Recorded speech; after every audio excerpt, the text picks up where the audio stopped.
Shalom! Você está no podcast Exegese e Exposição. Exegese on demand para você. Aqui é o Davidson Bignon. Eu sou mestre em Ciências da Religião, professor de Exegese Bíblica no seminário, pastor congregacional e também publisher editorial. Eu ajudo pastores e líderes cristãos a fazer estudos bíblicos na igreja sem ter problemas com interpretações erradas. Então, se você está pensando em compreender a sua Bíblia com segurança, não deixe de assistir a mais episódios como este aqui. Muito bem, então assine o canal, acione o sininho, curta, comente e também compartilhe. Você poderá me dar uma força me ajudando a ampliar o alcance com os estudos bíblicos de qualidade na internet.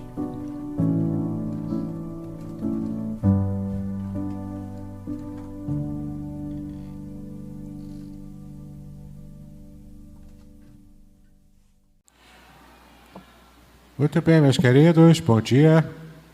Já estamos também transmitindo. Então, você que nos acompanha em casa, pela internet também, que Deus te abençoe com o conteúdo da aula que teremos hoje. E nós estamos terminando, portanto, hoje a última aula dessa sequência de várias aulas de panorama do Antigo Testamento. Estamos desde Gênesis, falamos um pouco também sobre a formação da Bíblia. E estamos desde o Gênesis trazendo aqui livro por livro a sua estrutura, o seu resumo, a sua teologia. E estamos apresentando aqui então como que o Antigo Testamento vê inclusive a pessoa de Jesus, como é que ele aparece, a Cristo, como Cristo aparece no Antigo Testamento. E para a gente é uma grande alegria estar hoje terminando mais essa etapa, terminando mais esse projeto, e daqui a pouco começaremos com novos projetos para a escola dominical. Muito bem, então você está nos acompanhando aqui com os últimos profetas, os 3 últimos profetas que veremos hoje. Os profetas Ageu, Zacarias e Malaquias.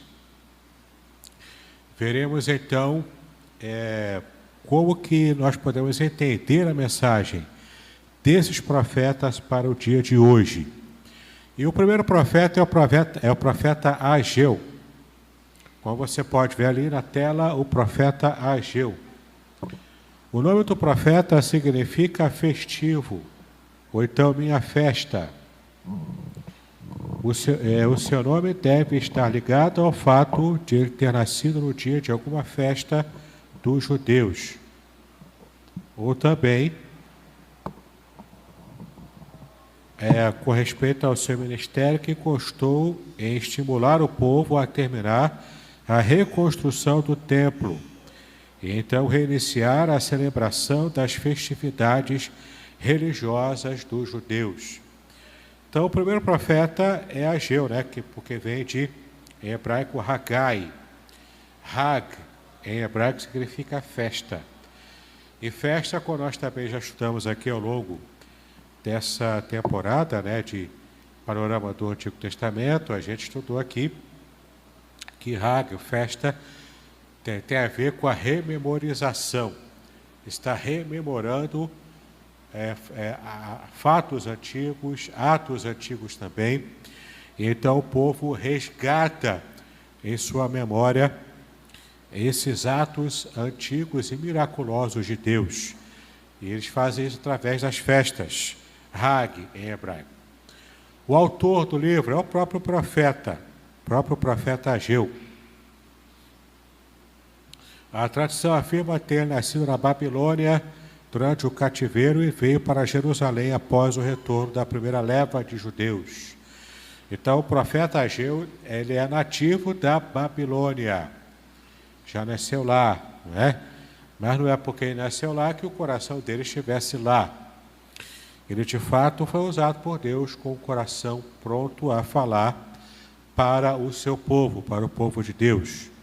E ele, portanto, embora tenha nascido lá, ele voltou para Jerusalém na primeira oportunidade, na primeira leva dos cativos que voltaram para Jerusalém. Muito bem, o seu nome não aparece na lista de Esdras 2. Era contemporâneo de Zacarias e, embora bem mais velho do que este. Zacarias, que também veremos daqui a pouco. Data da escrita, temos uma data aproximada aqui de 520 a.C. Tá bom? Essa é a data da escrita. Versículo-chave. Qual o versículo mais importante de Ageu? Está no capítulo 1, versículo 14. E o Senhor levantou o espírito de Zorobabel, filho de Saltiel, príncipe de Judá, e o espírito de Josué, filho de Jeozadak, sumo sacerdote, e o espírito do resto de todo o povo, e vieram e trabalharam na casa do Senhor dos exércitos, o seu Deus. Então o tema é a reconstrução do templo. Ageu, portanto, tem o foco na sua mensagem em estar incentivando o povo a voltar para reconstruir o templo e então retomar aquilo que foi destruído por Nabucodonosor. Não é? Foi um grande retrocesso para o povo de Deus ter que suportar os 70 anos de cativeiro na Babilônia, mas aqui, através do profeta Ageu também, ele começa a profetizar e animar o povo a retornar. E ele também volta junto e participa desse período de dificuldade, de esforço, um período de cansaço também, mas um período de reconstrução. Muitas vezes nós percebemos que em nossa própria vida a gente se esforça muitas vezes mais para reconstruir algo que já havia sido construído, que foi destruído por algum motivo, e a gente tem que ter um esforço maior, muitas vezes, para reconstruir aquilo que por algum motivo foi destruído. E aqui o povo percebeu isso, uma grande parte ainda do povo de Deus não quis voltar nessa primeira leva, talvez porque o seu coração ainda estivesse em Babilônia. E alguns tinham negócios ali, e não puderam voltar, não quiseram voltar. E depois outras levas retornaram com Zorobabel e também com Esdras e Neemias. Não é? Bom, a divisão do livro, você pode ver aí, a divisão. A primeira mensagem de exortação do capítulo 1 até do versículo 1 até 11. Então temos aqui duas mensagens de exortação e 3 mensagens de fortalecimento da fé que o profeta dá para o povo. Então, a primeira mensagem é de exortação, do capítulo 1, de 1 a 11. Depois, a primeira mensagem de fortalecimento, do capítulo 1, do versículo 12 ao 15. A segunda mensagem de fortalecimento aparece logo aqui, do capítulo 2, de 1 a 9. Depois temos a segunda mensagem de exortação ao povo também, do capítulo 2, de 10 a 19, e então fechamos com a terceira mensagem de fortalecimento, do capítulo 2, de 20 a 23. É um livro bem pequeno, 2 capítulos apenas, mas esse livro mostra para nós o quanto é necessário tanto exortação quanto fortalecimento na fé. Fortalecimento para que estivessem se esforçando para, de fato, estarem reconstruindo o templo. Era uma tarefa difícil, uma tarefa muito complicada, mas Ageu, além de Zorobabel, além de Esdras e Neemias, eles agiram junto com o profeta para trazer novamente o desejo do povo de voltar a Jerusalém e então reconstruir o templo, a cidade e tudo mais, né? Para reconstruir a nação e não apenas serem mais um puxadinho, digamos assim, da Babilônia, mas de fato reconstituírem aquilo que se havia perdido. O segundo profeta que ainda vamos estudar hoje é o profeta Zacarias. Enquanto Ageu fala sobre reconstrução do templo, Zacarias fala aqui de um tema bastante peculiar também. Mas vamos ver aqui o nome do profeta, né? Como o pastor Eduardo disse no domingo passado, Zacarias aqui não tem nada a ver com os trapalhões, né? Aqui é o profeta Zacarias. E o seu nome significa Jeová se lembra. Ou seja, Jeová se lembrar, vai se lembrar. A sua mensagem para o povo desanimado diante de tantas dificuldades é a de que o Senhor se lembra do seu povo e das promessas maravilhosas que fez para Israel. Então, Esdras, em consonância com Zacarias, anima o povo a voltar para reconstruir Jerusalém. O seu autor é o próprio profeta Zacarias. Ele é sacerdote, filho do sacerdote Paraquias e neto do sacerdote Ido. Era jovem, nascido da Babilônia e contemporâneo do velho profeta Ageu. Então, Ageu e Zacarias nasceram em Babilônia. Zacarias, apesar do nome, parece ser mais velho. Ele era mais novo e Ageu era mais velho do que ele, não é? E ambos ali trabalhando para buscar fazer a reconstrução de Jerusalém, animando o povo a voltar. Perfeito, queridos. Então, data da escrita do profeta Zacarias. A maioria dos capítulos proféticos aparece datada, exceto os 6 últimos. Assim, nós temos uma data aproximada de 520 a 480 a.C. Então, a gente percebe aqui que também foi naquele período pós-cativeiro babilônico. Então, o tempo da ação é justamente esse tempo do pós-cativeiro. Então, temos aqui Zacarias, que era contemporâneo de heróis bíblicos, como o Ageu, né, o profeta que acabamos de ver ainda há pouco, o governador Zorobabel, que também mencionamos aqui, o sumo sacerdote Josué, e, no caso, Zacarias antecedeu por pouco tempo ao trabalho de Esdras e Neemias, que foram levando, né, novamente o povo cativo na segunda leva de volta para Jerusalém. Tá bom? Muito bem. O versículo-chave de Zacarias está no capítulo 9, versículo 9. Alegra-te muito, ó filha de Sião, exulta, ó filha de Jerusalém.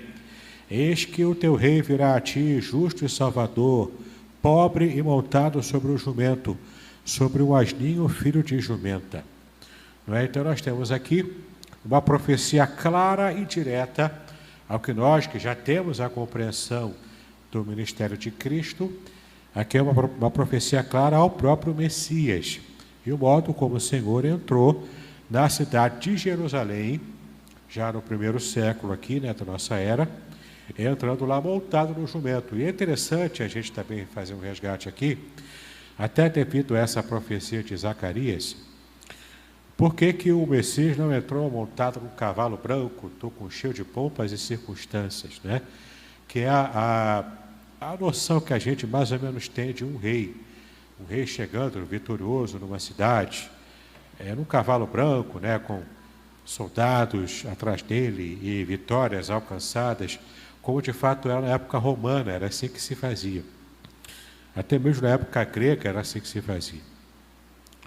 O grande imperador e conquistador voltava para a cidade com a sua vitória, os cativos das guerras que ele enfrentava.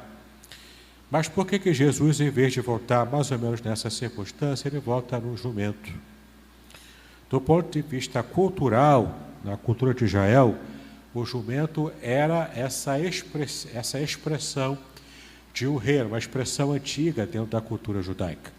Então, tanto para cumprir essa profecia de Zacarias, quanto também para cumprir aquele imaginário de Israel, de um rei que de fato entra numa cidade, mas montado num jumento, que era um costume antigo desde a cultura judaica. O tema do livro de Zacarias é restauração. Restauração de Israel, não apenas restauração física da cidade, dos muros, do próprio templo em si, mas a restauração de Israel como nação.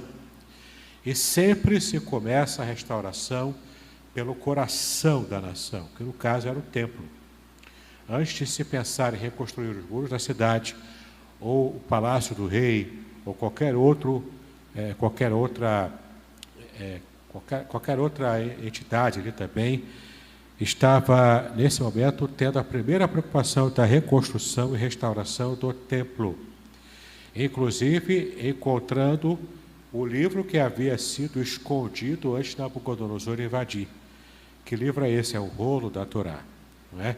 Eles embalaram o rolo da Torá, esconderam em algum lugar ali, para que Nabucodonosor e seu exército não achasse. E de fato, nessas levas de cativos retornando para o templo, eles procuraram saber o que havia sido escondido ali, a lei.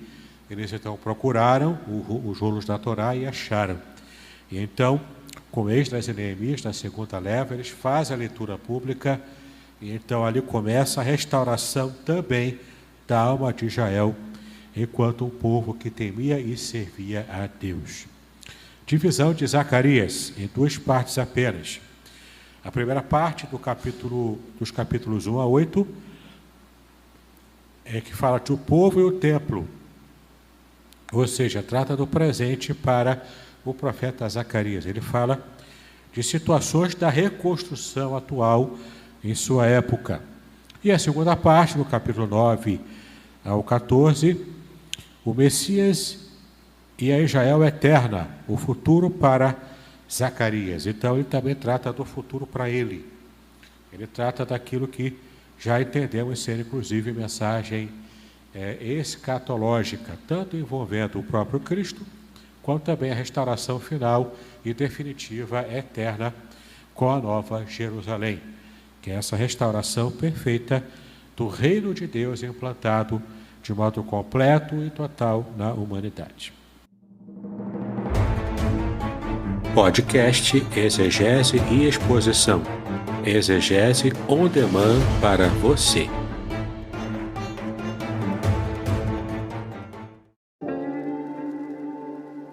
Shalom! Aqui é o Davidson Pignon. Eu ajudo pastores e líderes cristãos a fazer estudos bíblicos na igreja sem ter problemas com interpretações bíblicas erradas. Então, se você está pensando em compreender a sua Bíblia com segurança, não deixe de assistir a mais conteúdos como este aqui neste canal.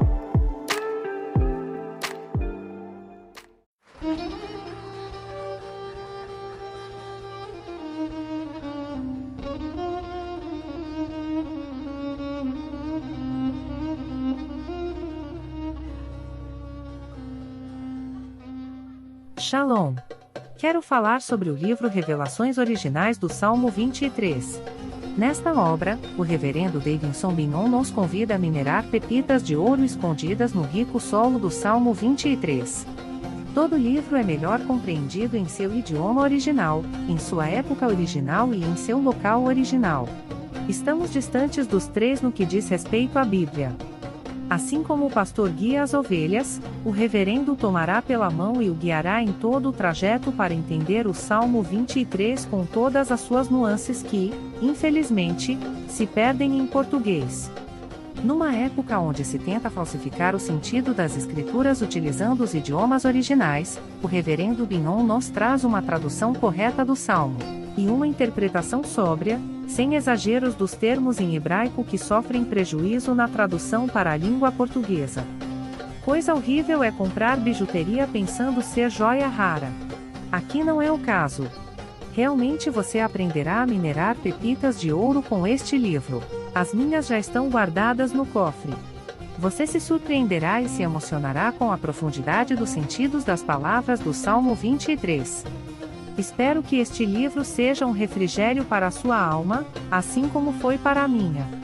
E que você entenda que, mesmo que esteja passando por um deserto escaldante agora, o Divino Pastor lhe guiará até águas frescas e tranquilas. Assim, para ter uma boa leitura, acesse o link na descrição.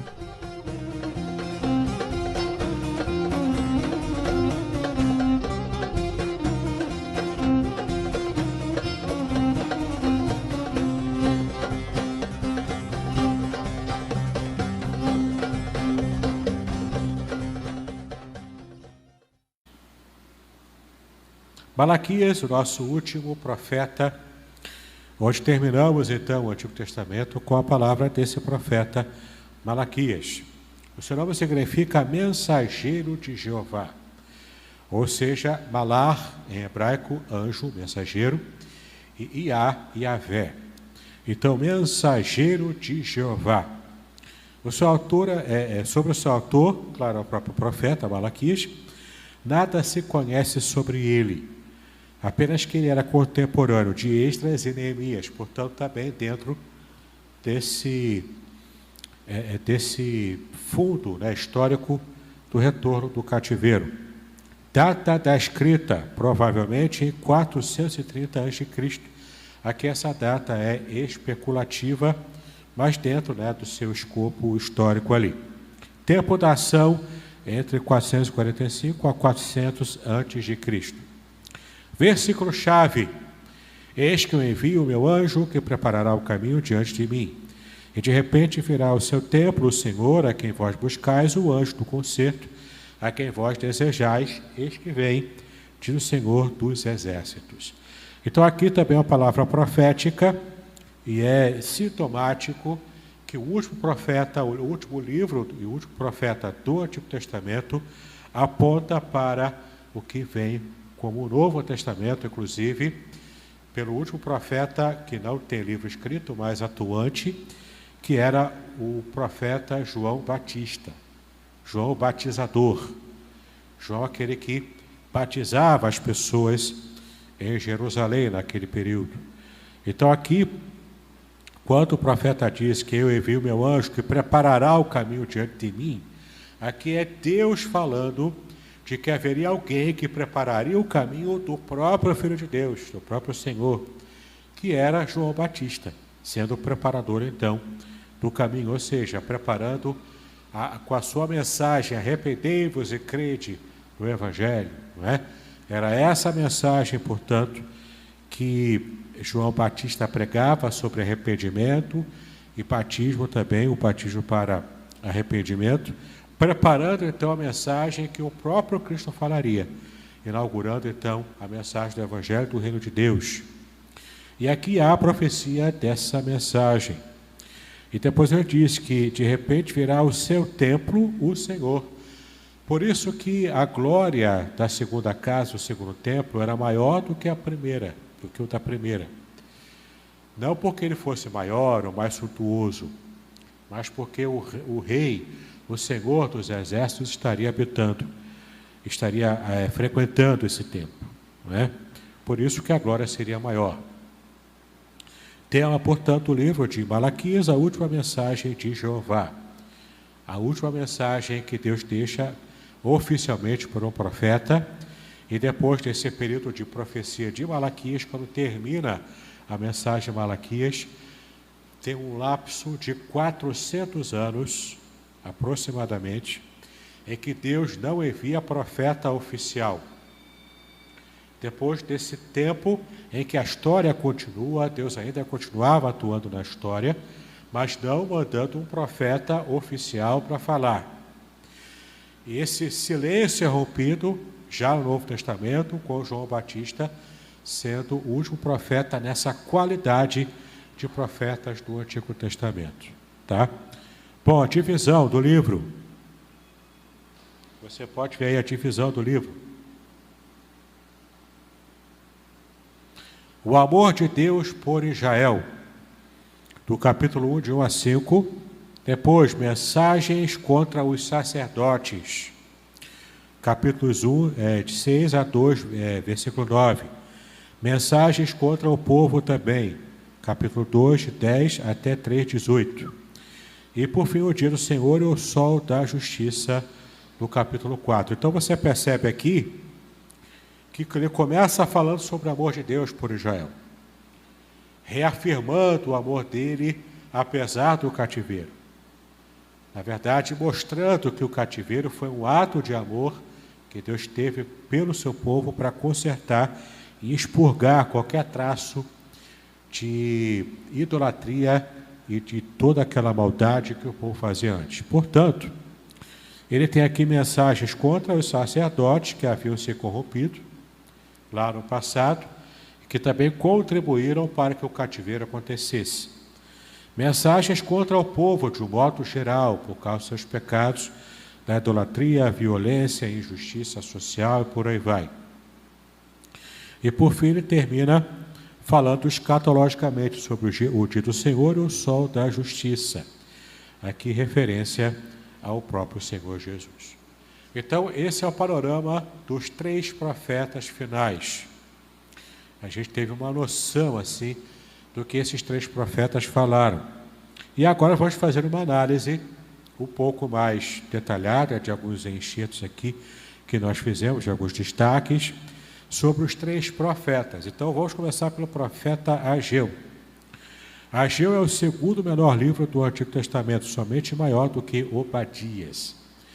Então Obadias é o profeta menor de um livro de menor tamanho, e então Ageu é o segundo livro nessa circunstância, perdendo apenas para Obadias. Ageu e seu contemporâneo Zacarias, lembrando que Ageu era o profeta já ancião, nasceu em Babilônia, assim como Zacarias, e Zacarias era mais novo. Ambos os profetas, então, profetizaram logo após o retorno do cativeiro. Ageu teve o seu ministério bem curto, só 4 meses, talvez até devido à sua idade, enquanto que Zacarias profetizou por muitos anos, nesse período, então, de retorno do cativeiro. Terceiro aspecto aqui a destacar. Embora a prata e o ouro pertençam ao Senhor, e Ageu 2,8 fala isso, este segundo templo era, em termos materiais, infinitamente mais pobre do que o primeiro templo. Aqui o templo da reconstrução. Na verdade, conta ainda como primeiro templo, só que reconstruído, mas é claro, usando o que se conseguiu resgatar do material que Babilônia levou. Então, tudo aquilo que se conseguiu resgatar, colocou-se tudo no seu lugar nessa reconstrução. E essa segunda casa era menor, a glória dela era menor do que a da primeira casa. E por que casa, né? Porque é uma forma hebraica também de se referir ao templo. Em hebraico, o templo chama-se Beit Hamikdash. Beit, casa, Hamikdash, da santidade. Casa de santidade. Era assim que se chama o templo em hebraico. Caso haja futuramente, por um milagre, né, a reconstrução desse terceiro templo, também vai voltar a falar em hebraico lá, Beit Hamikdash. Tá bom? Porque essa é a designação em hebraico do templo, casa da santidade. Então, a glória dessa segunda casa reconstruída era bem menor do que o da primeira. Por quê? Porque conseguiu salvar o que deu e colocar ali. A reconstrução desse templo mais tarde, em Herodes, nós temos uma reconstrução de um templo mais suntuoso, até maior do que o templo de Salomão. E, de fato, foi no templo de Herodes, com a reconstrução um pouco mais suntuosa, mas a glória da segunda casa não é tanto pelo dinheiro, pelo ouro, enfim, mas é porque ali, naquele templo, pisou o Senhor Jesus Cristo. O Filho de Deus pisou naquele templo.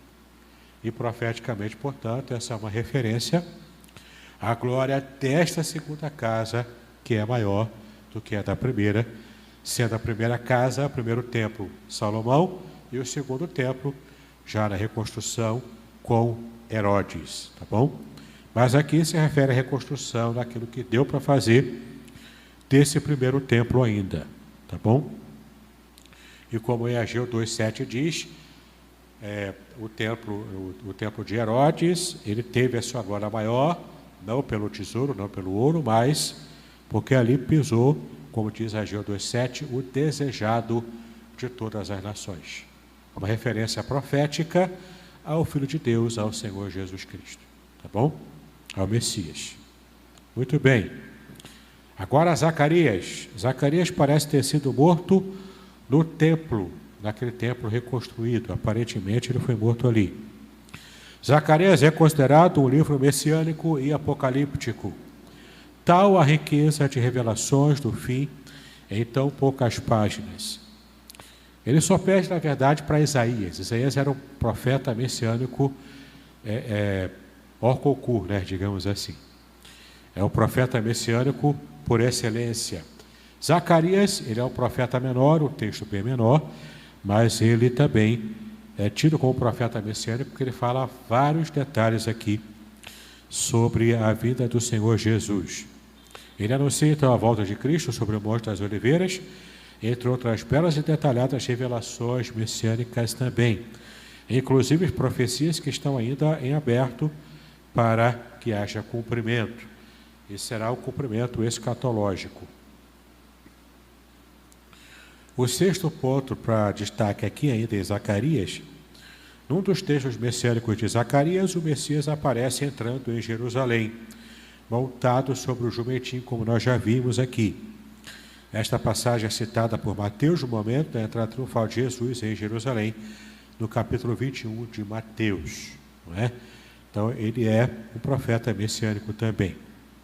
Agora, Malaquias, o último profeta, o destaque aqui dele. Em Malaquias, Deus não aceita o tipo de culto vazio, formal, hipócrita, fraudulento, com ofertas que procedem de um coração distante do próprio Deus. Lição que permaneceu para aquele povo que estava naquele momento de reconstrução do templo, e lição que ainda está viva e ativa para nós hoje. Não basta apenas a gente chegar no templo, bater o cartãozinho lá, dizer, pastor, estou aqui, veja que eu estou aqui, estou presente, né?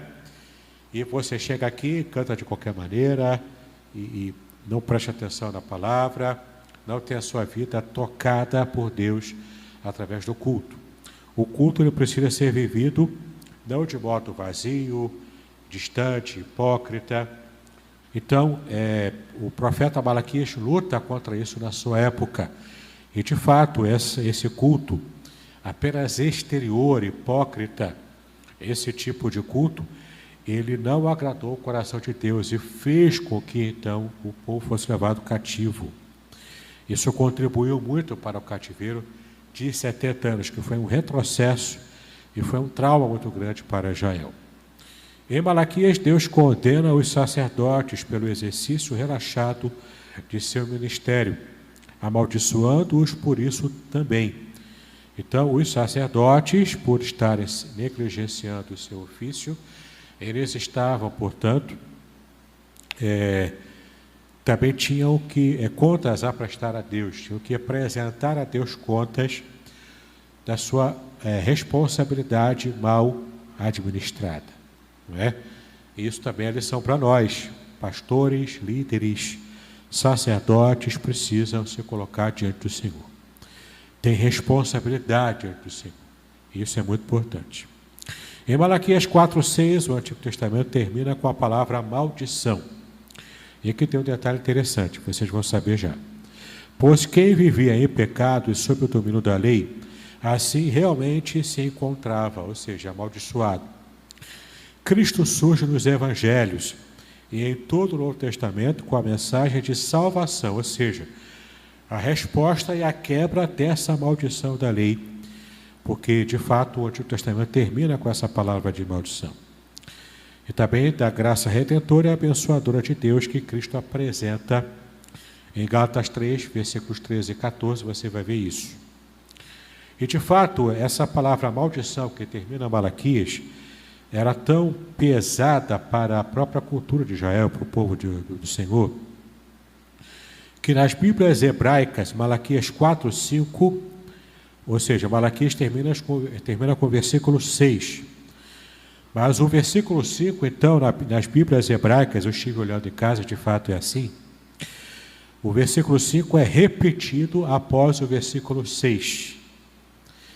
Repete 2 vezes o versículo 5, lá no final, quando termina o versículo 6. Por quê? Para não terminar com essa palavra de maldição. Então, era um tabu até que se tinha na cultura judaica com respeito a isso. Mas o fato é que a última palavra do profeta Malaquias, no seu livro, de fato e de verdade, era a palavra maldição. Tá? Bom, vamos ver agora Cristo em cada um desses 3 profetas, como Cristo apareceu. Especialmente em Zacarias, a gente falou aqui bastante até, né, do modo como ele apresenta a Cristo profeticamente. Mas vamos lá. Apenas para pontuar e assim encerrarmos nossa aula de hoje. Cristo em Ageu, como é que ele aparece? Em Ageu, Jesus é a causa da glória da segunda casa, que era o templo, ser maior do que a da primeira. Então nós já também falamos aqui sobre essa expectativa de Zaqueu, nessa profecia, da glória do segundo templo ser maior. E Cristo, portanto, é a figura que faz com que a glória do segundo templo, o templo de Herodes, seja maior do que a glória do primeiro templo, desde Salomão e até mesmo na reconstrução em Zorobabel. Cristo em Zacarias, como é que ele aparece ali? Zacarias profetiza que o Messias virá como servo do Senhor e renovo. O rebento de Jessé, o renovo de Jessé, não é? Como homem cujo nome é renovo também, tanto como rei, como sacerdote e como verdadeiro pastor. Veja aqui o quanto Zacarias é rico em mostrar a própria figura do Messias quando ele viesse. Ele dá um expressivo testemunho sobre a traição contra Cristo por 30 moedas de prata, o que também é um vislumbre bem detalhado de como Cristo seria traído por Judas. Fala de sua crucifixação também, crucifixão na verdade, né? Fala dos seus sofrimentos e da sua segunda vinda também, de modo profético. Muito bem, Cristo em Malaquias.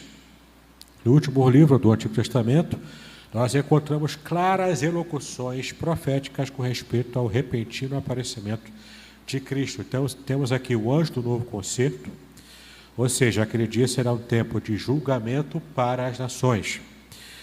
E o capítulo 3, versículo 12, ele pergunta: quem subsistirá quando o Messias, quando ele aparecer, quando o Senhor aparecer?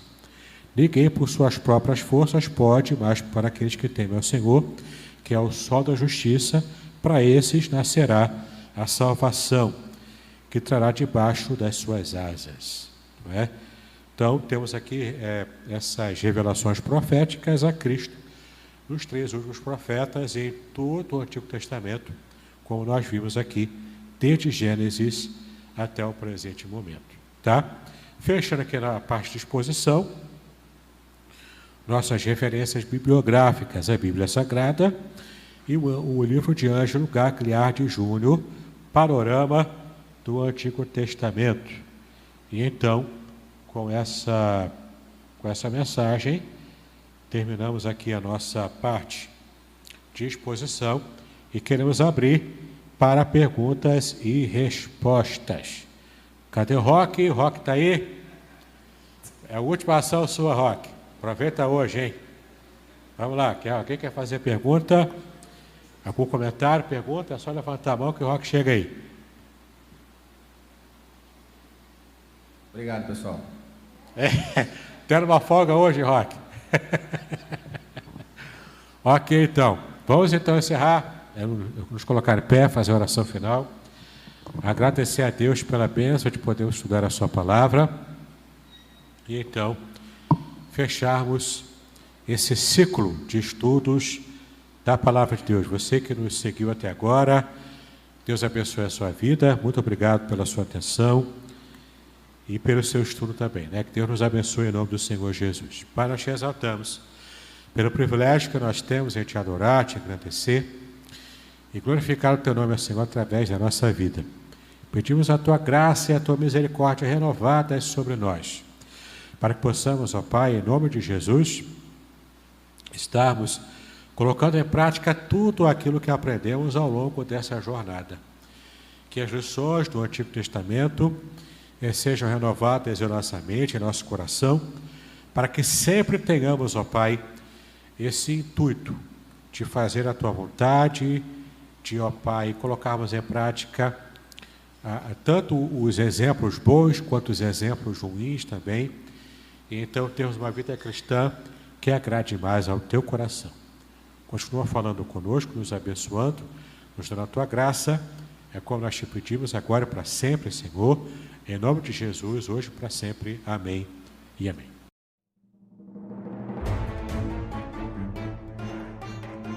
Muito bem, agora eu gostaria de ver a sua participação.